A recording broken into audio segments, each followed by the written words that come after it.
bakit po nagkakaroon ngayon ng panic mode?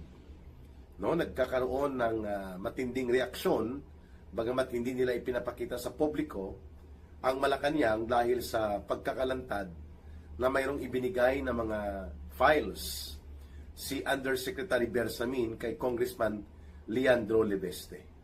Dahil ito po ang magdudugtong at magtutugma sa mga naunang pagbubunyag na ginawa nila Ginoong Saldico, nila Sergeant Gutesa, nila ng mag-asawang Diskaya, at ng mga tauhan din po ni dating DPWH Secretary Bunuan na sila Yusek Bernardo, sila Engineer Alcantara at Engineer Bryce Hernandez. No?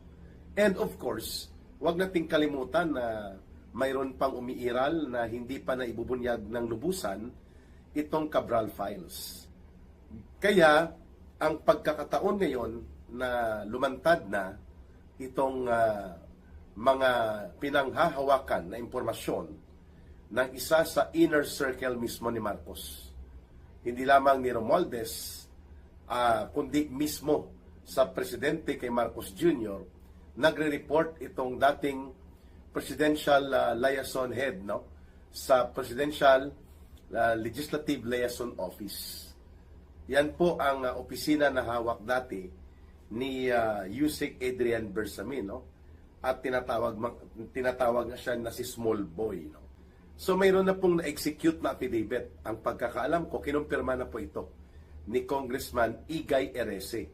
May sinumpaang salaysay na si Adrian Bersamin na nakahanda na upang magbunyag ng pagpapatotoo that indeed it was Marcos together with Romualdez ang nagdisenyo kung paano nakawin at durubuhin ang pondo ng ating gobyerno sa pamamagitan ng mga sinindikato na budget.